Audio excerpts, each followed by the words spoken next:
Olá, muito boa tarde. Falamos ao vivo, direto do corredor das comissões, aqui na Câmara dos Deputados. Esse extenso corredor que tem 16 plenários, onde acontece a maior parte do trabalho legislativo, movimentado como sempre. As quintas-feiras um pouco menos movimentadas do que nas quartas e nas terças. Terça-feira isso aqui estava uma verdadeira loucura, quarta também muito movimentado. Hoje também movimentado, mas não aquele tumulto que a gente vê nos outros dias. Um dos motivos para uma movimentação menor aqui no corredor das comissões é que quando está acontecendo plenário, e o plenário funcionou desde as 9 horas da manhã até agora há pouco, você que estava nos assistindo na TV Câmara pôde ver o plenário funcionando até agora há pouco, quando o plenário está deliberando, nenhuma comissão pode deliberar ao mesmo tempo para evitar que os deputados votando numa comissão deixem de votar no plenário, que é o órgão soberano mais importante. Portanto, votações não podem acontecer paralelamente nas comissões e no plenário. Mas isso não quer dizer que as comissões deixem de trabalhar. Elas realizam muitas audiências públicas, conhecem textos de relatórios finais, por exemplo, e a gente vai fazer um resumo do que aconteceu nessa manhã aqui no corredor das comissões e também nessa edição do Direto da Câmara. Vamos saber como foi a votação no plenário hoje e como foi ontem, que terminou já tarde da noite. Mas antes a gente começa falando de transição de governo, afinal de contas há uma grande expectativa em torno desse tema em todo o país, mas especialmente aqui no Congresso Nacional, que vai precisar se relacionar com o novo presidente eleito. E um dos principais assuntos no que diz respeito à transição é o chamado teto de gastos, ou a possibilidade de uma flexibilização desse teto de gastos para que o governo eleito possa cumprir boa parte das suas promessas, algumas delas que coincidiam também com o candidato derrotado, o presidente atual Jair Bolsonaro. Por exemplo, o auxílio de R$600. Hoje o recurso está garantido para pagar R$600 até o final do ano e a partir do ano que vem apenas R$400. Como ambos prometeram que esse auxílio seria de no mínimo R$600, é preciso agora encontrar espaço orçamentário para isso. É preciso também encontrar espaço orçamentário para pagar um salário mínimo maior, não só reajustado pela inflação, mas também com um ganho real, ou seja, um aumento acima da inflação. E é por isso que estão sendo discutidas várias formas de flexibilizar o teto de gastos, e parece que ganhou mais força uma PEC, uma espécie de PEC emergencial, uma proposta de emenda à Constituição que faça essa flexibilização num montante que ainda não está definido, algo em torno de 150, 200 bilhões de reais, não se sabe ainda o valor. O fato é que o diálogo acontece constantemente com os integrantes da Comissão de Orçamento, especialmente com o relator do orçamento, o senador Marcelo Castro, do MDB do Piauí. E hoje pela manhã, o senador Marcelo Castro esteve lá no CCBB, no Centro Cultural Banco do Brasil, onde é a sede do governo de transição, para conversar com a equipe que está cuidando desse assunto e tentar encontrar esse caminho aí. Ainda hoje é possível que saia o texto dessa proposta de emenda à Constituição ou a outra solução que estiver sendo construída para essa flexibilização do teto de gastos. Vamos ouvir então a sonora do senador Marcelo de Castro, a entrevista do senador Marcelo de Castro, dada hoje de manhã lá no CCBB. Nós vamos criar o espaço se nós aprovarmos a PEC excepcionalizando do teto de gastos, né, esse valor que hoje está se falando muito, né, em excepcionalizar do teto de gastos todo o Bolsa Família. Como já a despesa hoje do Bolsa Família, o Auxílio Brasil, a despesa de 105 bilhões, que já estão previstos no orçamento do próximo ano, e nós teríamos que acrescentar mais 70 bilhões, 52 dos R$200 e 18 bilhões dos 150 por criança até 6 anos, 70 bilhões, então 105 com 70, 175. A gente tiraria do teto de gasto. Se nós tirássemos tudo do teto de gasto, tiraríamos os 70 que nós estamos acrescentando e tiraríamos os 105 que já existem. Então nós teríamos um espaço orçamentário de 105 bilhões para serem preenchidos, né? Com o quê? Com aquelas demandas que todos nós já sabemos, farmácia popular, saúde indígena, merenda escolar, etc, etc, investimentos, né, que são muito caros ao novo governo. Tramitar mesmo, eu acredito que é depois do feriado, lá na quarta-feira, quinta-feira, pega a maioria, as 27 assinaturas do Senado, começa a tramitar no Senado. Nós já temos as PEC que vão ser as possibilidades de PECs que tem na Câmara para ser pensado, a PEC da transição, e aí vamos resolver o problema. Bom, você ouviu, além do senador Marcelo Castro, o deputado Reginaldo Lopes, que é o líder do PT e participa, então, dessa construção. Construção sempre feita a muitas mãos. E por falar em muitas mãos, os parlamentares, os deputados e senadores, especialmente deputados, estiveram em peso hoje lá no CCBB para o primeiro encontro dos parlamentares com o presidente eleito Luiz Inácio Lula da Silva. O presidente Luiz Inácio fez um encontro num auditório, recebeu muitos aliados e não apenas aliados. A intenção já é de ir ampliando o diálogo, já ir conversando com mais parlamentares e mesmo aqueles que pertencem a partidos que não são aliados, não estiveram com o presidente Lula durante a campanha do primeiro turno ou no segundo turno, também compareceram lá para escutá-lo sobre as suas perspectivas. E a palavra central desse discurso que o presidente Lula fez para os parlamentares foi diálogo com o parlamento para se encontrar aí as medidas necessárias para fazer o país avançar. Vamos ouvir um trecho da fala do presidente Lula. Não venham me dizer, mas e você vai conversar com o Centrão? Eu não vou conversar com o Centrão, eu vou conversar com deputados e deputadas eleitas por partidos políticos que se uniram em determinadas circunstâncias desde a Constituinte. E as pessoas não são obrigadas a concordar comigo. As pessoas não são obrigadas a votar no projeto que eu quero porque eu penso que é bom. Eu não acho que é errado um deputado querer fazer uma emenda no projeto do governo. O que eu acho errado é o governo achar que ele é tão sabido, que ele é capaz de fazer uma medida provisória que não tenha defeito e que ninguém queira fazer algum reparo.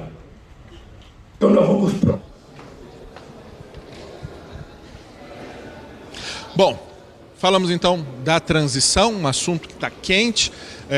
Não é aqui, né? É lá no CCBB, mas a nossa equipe continua acompanhando, afinal de contas, essa interação entre executivo e legislativo é um dos pontos centrais da política brasileira. A gente precisa estar acompanhando e vai estar trazendo para você aí todas as informações sobre como se dá o processo de transição governamental nesses próximos 2 meses, né? 1 mês e pouco. Mas vamos falar do que rolou aqui hoje no corredor das comissões. Hoje a gente teve um grupo de trabalho, teve 3 comissões permanentes, das 25 comissões permanentes tendo audiências públicas, e uma comissão especial conhecendo o relatório final sobre um assunto que interessa especialmente aos estudantes.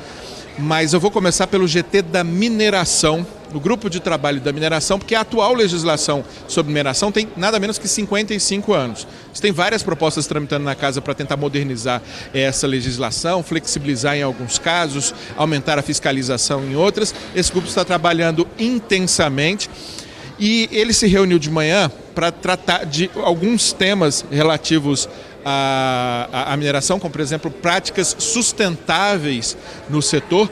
Você inclusive, se tem interesse nesse assunto, pode acessar a íntegra dessa reunião. Aparece aí na sua tela um QR Code, com a sua câmera você aponta para ele e você vai acessar a íntegra dessa audiência pública ocorrida no grupo de trabalho que está discutindo novas regras, que está discutindo entraves para o setor da mineração.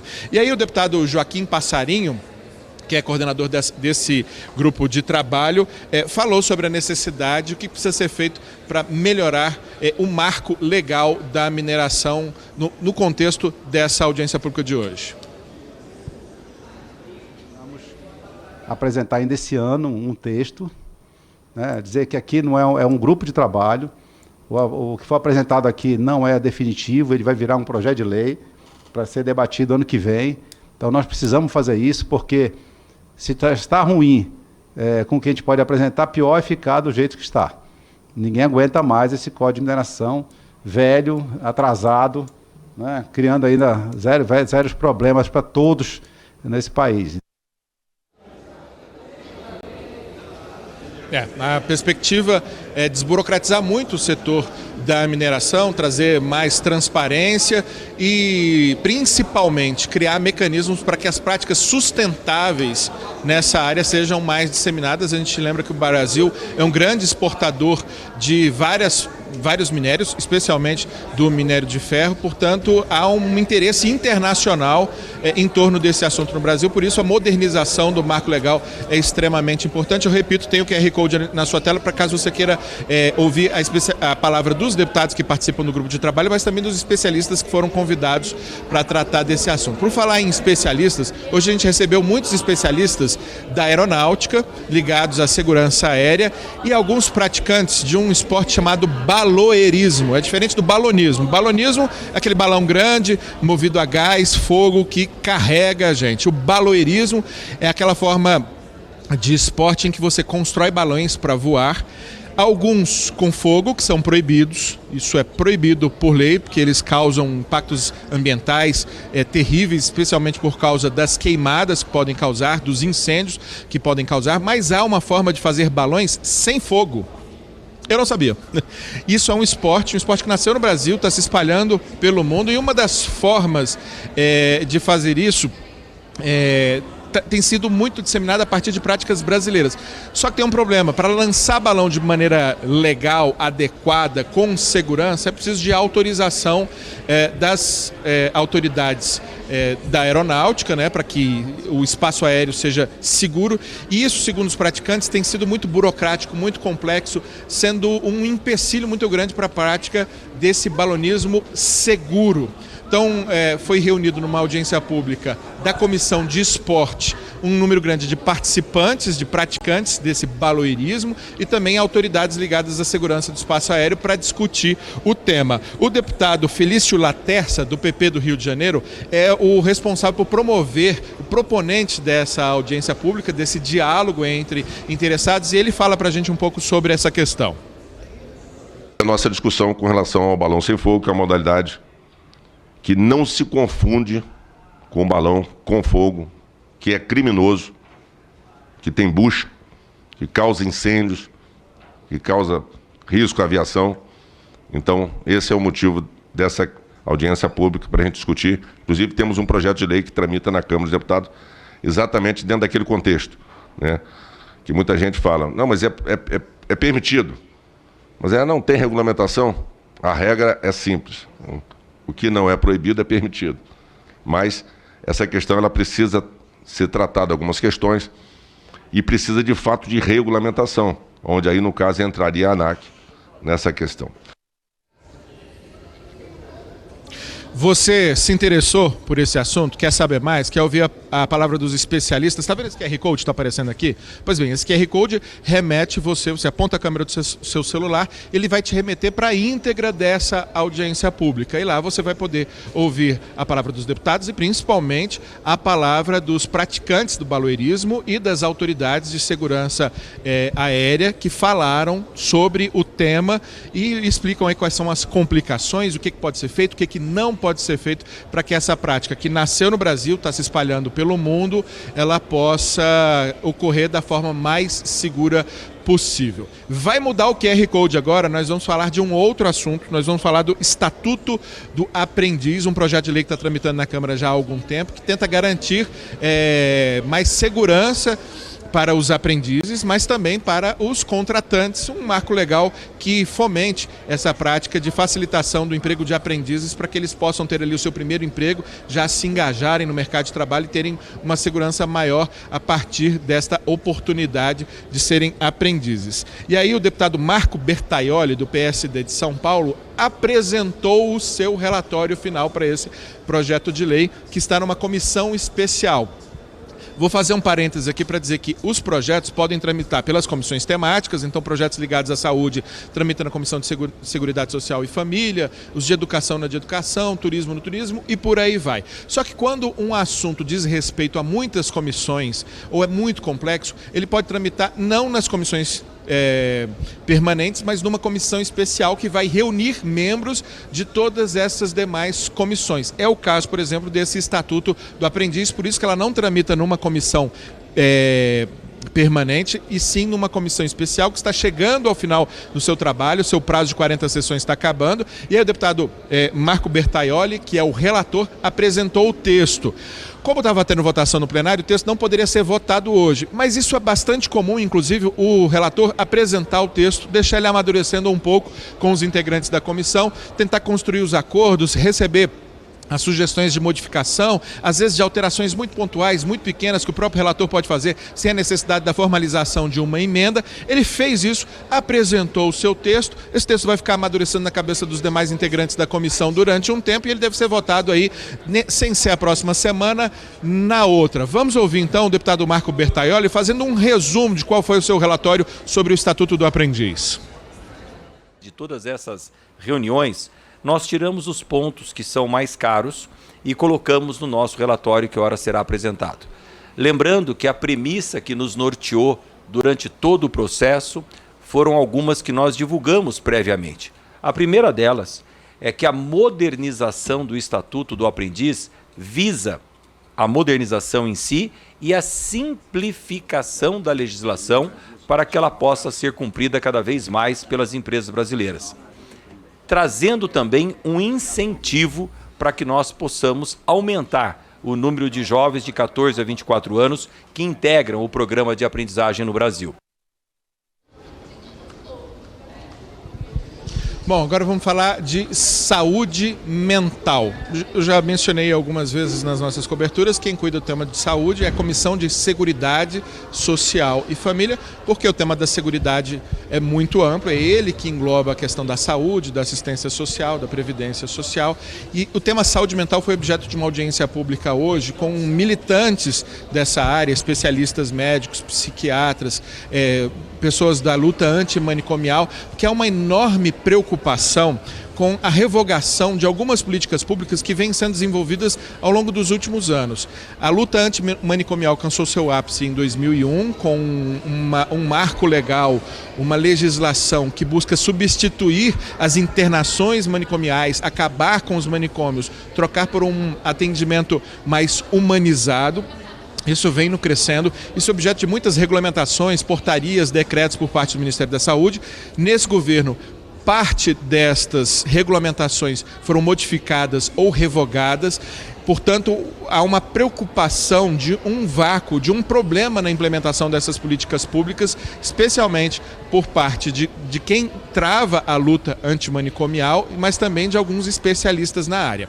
Essa audiência pública foi convocada por um deputado que atua muito nessa questão, o deputado Eduardo Barbosa, do PSDB de Minas Gerais. Ele é o autor do requerimento, ele atua, como eu já mencionei, bastante nessa questão, ele que é médico, mas é pediatra, mas ele tem um carinho especial por esse tema e ele dá um breve resumo de quais são as principais preocupações de quem está ligado a essa temática aqui no Congresso e também na sociedade civil.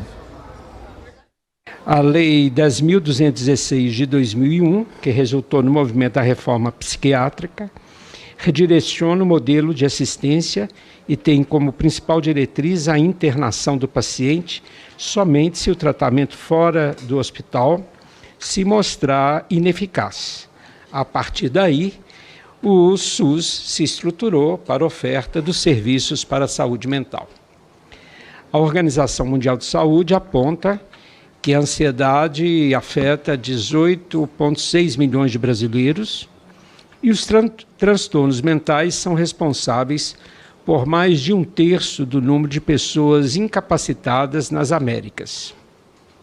A Covid-19 fez não só com que esses transtornos se agravassem, e também trouxe novas questões, como o uso excessivo da internet para suprir a ausência da convivência nos círculos mais íntimos, como familiares e amigos, sem a capacidade de substituir o contato físico, o luto por perda de familiares e ou pessoas próximas, o medo da morte e a insegurança econômica diante do crescimento do desemprego agravado pela pandemia. Isso tudo acabou intensificando os quadros de ansiedade e depressão e desestabilizando doenças pré-existentes antes controladas. Bom, quem fez a audiência pública também hoje, uma audiência pública bastante interessante e que eu recomendo, se você é da área, acompanhe, o QR Code está aí para você acessar a íntegra desta audiência pública, foi a Comissão de Educação sobre um tema que são as diretrizes curriculares da formação de professores. Bom, o que acontece? Em todas as áreas de formação que você precisa passar pela universidade, você tem uma tentativa por parte do governo e dos atores envolvidos nessa área de criar uma padronização, né? Para que todas as escolas estudem pelo menos os mesmos assuntos básicos, os cursos possam dialogar entre si, tem conhecimentos que devem ser obrigatórios para algumas áreas. Pois bem, todas as áreas do ensino superior têm isso, e a formação de professores, a pedagogia especialmente, também tem. São dois os instrumentos básicos, a Base Nacional Comum Curricular e as diretrizes nacionais curriculares, diretrizes curriculares nacionais. Existem novas diretrizes curriculares nacionais para a formação de professores. Elas são relativamente recentes, coisa de 5 anos para cá. Os cursos de pedagogia tinham 2 anos para se adaptar a essas novas diretrizes curriculares nacionais, mas eles encontraram algumas dificuldades e por isso vem pedindo mais tempo. O governo atendeu, aumentou esse prazo de 2 anos para 4 anos, mas os cursos continuam tendo problemas. Eles compreendem a necessidade de você ter uma padronização mínima, mas eles dizem que as diretrizes curriculares nacionais desse momento estão muito rígidas e principalmente muito focadas na formação prática do professor e pouco atentas para a formação crítica, para uma formação teórica que, segundo eles, precisa ser robusta. Porque não adianta aprender só na prática se você não tiver uma formação teórica bastante robusta, porque as práticas mudam, as próprias tecnologias da educação mudam bastante, influenciadas por outras tecnologias, e se você aprender muita prática e pouca teoria, a sua formação fica capenga. Os cursos estão pedindo então uma flexibilização dessas diretrizes curriculares nacionais para a formação de professores, especialmente nos cursos de pedagogia. A deputada Rosa Neide, que é professora, ela que é do PT do Mato Grosso, ela ficou muito sensibilizada por esse pedido dos cursos de formação de professores, convocou uma audiência pública com representantes das faculdades, representantes do governo, representantes da sociedade, representantes dos alunos. Eles tiveram um longo debate no dia de hoje, o QR Code inclusive está aqui na sua tela, você pode acessar a íntegra dessa audiência pública, mas ela falou logo no começo ali da audiência pública que a formação é algo muito importante para a gente melhorar a educação no país. Ela realmente precisa ser vista com muito cuidado, com muita atenção. A questão das diretrizes curriculares nacionais são fundamentais, mas não é só isso que vai melhorar a educação, é preciso olhar para o professor também do ponto de vista da sua qualidade de vida, da sua qualidade de formação, mas também da sua remuneração e tudo mais que envolve a vida de um professor. Vamos ouvir a deputada Rosa Neide. Temos que pensar a valorização dos profissionais da educação em sua ampla abrangência, formação inicial e continuada e carreiras, né? Carreira boa, digna, boa remuneração, digna remuneração e superiores, né? Condições específicas de trabalho para os nossos profissionais que exercem e os futuros profissionais que almejam serem licenciados e estarem em nossas escolas. Bom, agora a gente vai sair um pouquinho aqui do corredor das comissões, nós vamos lá para a área mais nobre, a área mais chique da Câmara dos Deputados, o Salão Verde, que é o salão que dá acesso ao plenário Ulisses Guimarães, o nosso órgão máximo da Câmara, e lá está o meu colega Cid Queiroz, que é o nosso setorista do plenário, repórter que vara as madrugadas e no dia seguinte está aqui cedinho para cobrir plenário novamente e vai trazer um resumo das votações de hoje e também das votações de ontem. Cid, com você. Obrigado, Lincoln. A sessão do plenário acabou cerca de meia hora. Hoje, na quinta-feira, os deputados aprovaram 2 textos de acordos internacionais firmados pelo governo brasileiro. O primeiro é um acordo de cooperação na área tributária entre Brasil e San Marino. San Marino, que é uma república ali encravada ali na Península Itálica. O outro acordo é um acordo de cooperação e segurança regional firmado entre o Mercosul e outros países da América do Sul, Bolívia, Chile, Equador, Peru e Venezuela. O Mercosul ele é formado, além do Brasil, por Argentina, Uruguai e Paraguai. Então é um acordo de cooperação regional entre esses 4 países do Mercosul e os seus vizinhos aqui da América do Sul. Na sessão de ontem, o plenário ele aprovou 4 projetos, entre eles uma proposta de emenda constitucional em 2 turnos na mesma sessão, estabelecendo regras para as eleições de cargos diretivos em tribunais de justiça nos estados que têm mais de 170 desembargadores. Essa regra, praticamente, ela é mais direcionada para os tribunais de justiça do Rio de Janeiro e de São Paulo, que são os maiores tribunais de justiça, e ela estabelece algumas regras, entre elas prevê que não poderá haver uma recondução, mais do que uma recondução. Implicitamente aí estava prevista então a possibilidade de reeleição dos dirigentes desses cargos diretivos de tribunais de justiça. Foi aprovado também um projeto autorizando o cidadão a promover poda ou corta de árvore caso haja risco de acidentes. Um outro projeto que foi aprovado, muito debatido há já algum tempo aqui, há mais de 10 anos se discute esse projeto na casa, que é um crime que inclui a pedofilia no rol de crimes hediondos. Assim, a pedofilia, compartilhamento de imagens de crianças e adolescentes, crimes sexuais como estupro e tudo, eles passam a ser agravados com essa qualificatória de crime hediondo. E, por fim, foi aprovado um projeto de decreto legislativo sustando 2 portarias, 2 normas editadas pela ANEEL, Agência Nacional de Energia Elétrica. Segundo o autor dessa proposta, o deputado Danilo Forte, essas portarias elas estariam inibindo os investimentos na área de produção de energia limpa. Vamos ver aí na matéria sobre as votações de ontem, vocês vão ver os maiores detalhes. O plenário aprovou nesta quarta-feira projeto de decreto legislativo que susta 2 resoluções da Agência Nacional de Energia Elétrica, ANEEL. Editadas em junho e setembro deste ano, as resoluções alteraram regras de cálculo na cobrança de tarifas de uso do sistema de transmissão. Para o autor da proposta, a medida inviabiliza novos investimentos na produção de energia limpa. Nós temos um parque de energia solar sendo instalado em São Gonçalo do Amarante, no estado do Ceará, um parque de energia solar sendo instalado em Jaguariatama, no estado do Ceará, e os fundos investidores, inclusive, já mandaram suspender os investimentos. São mais de 5 mil empregos que ficarão suspensos, exatamente por quê? Porque essas resoluções da ANEEL trazem insegurança jurídica. A matéria, que segue agora para o Senado, recebeu votos contrários. Todos falam aqui do aumento de conta de luz, CDE cara, estamos mais uma vez encarecendo a conta de luz, fazendo com que o trabalhador, a população mais carente, pague por isso. A Câmara aprovou nesta quarta proposta de emenda à Constituição regulando a eleição de cargos diretivos nos tribunais de justiça compostos por 170 ou mais desembargadores. Pelo texto, a eleição deverá ser realizada dentre os membros do Tribunal Pleno por maioria absoluta e por voto direto e secreto, para um mandato de 2 anos, vedada mais de uma recondução sucessiva. O princípio da reeleição é um julgamento de uma gestão, do seu colégio eleitoral. Então a gente entende que é um princípio importante, por isso que a gente vota assim. A PEC, que segue agora para a apreciação dos senadores, recebeu votos contrários. Estamos invadindo competência do próprio judiciário.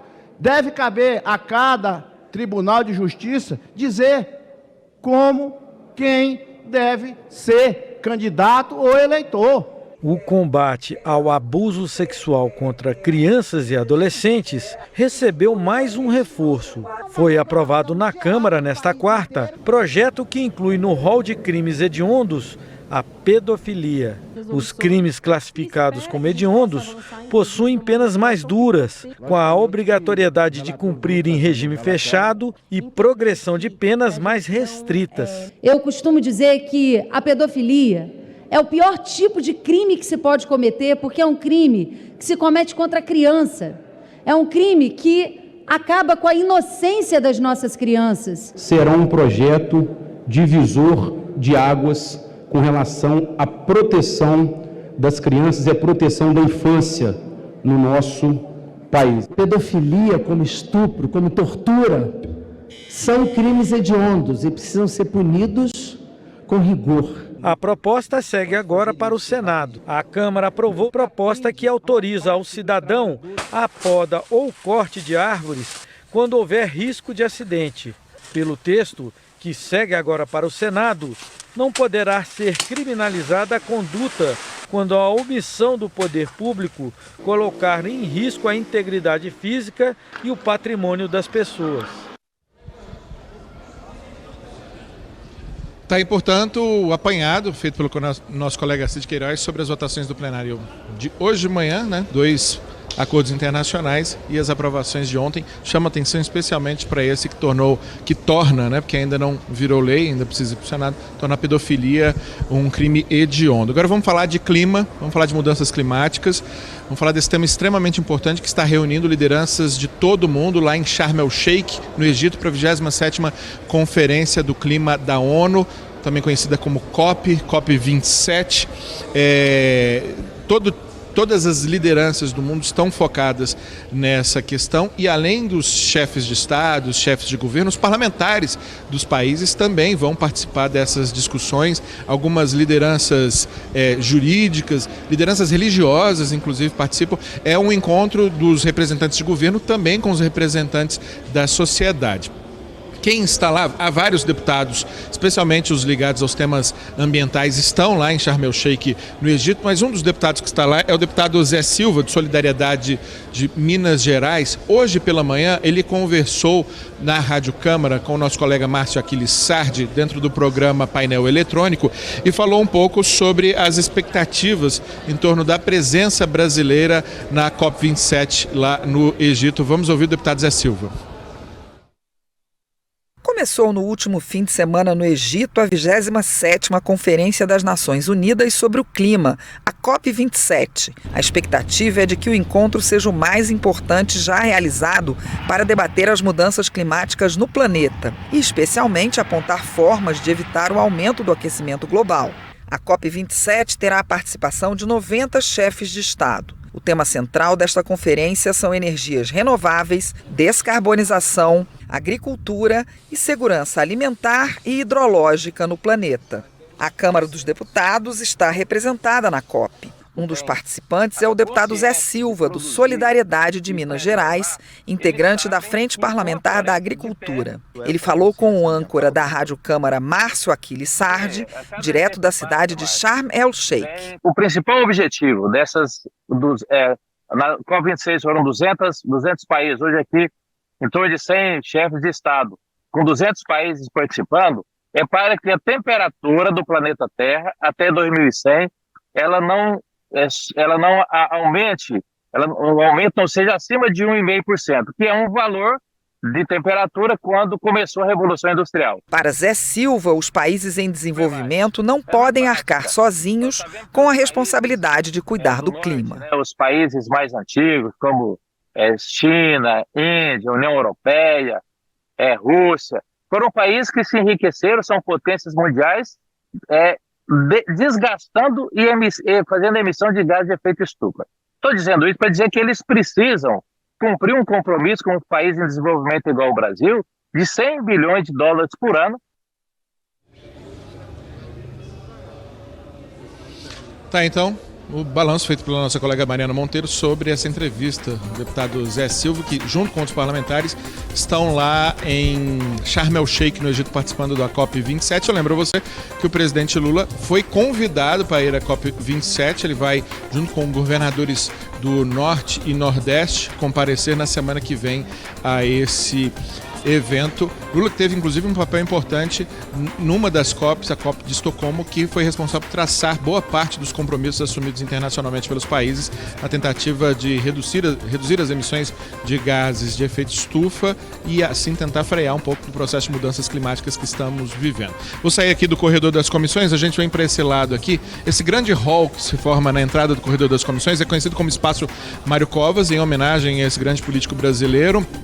que foi governador de São Paulo, e ele é também um espaço muito dedicado para exposições. Vários tipos de exposições artísticas, mas principalmente exposições políticas.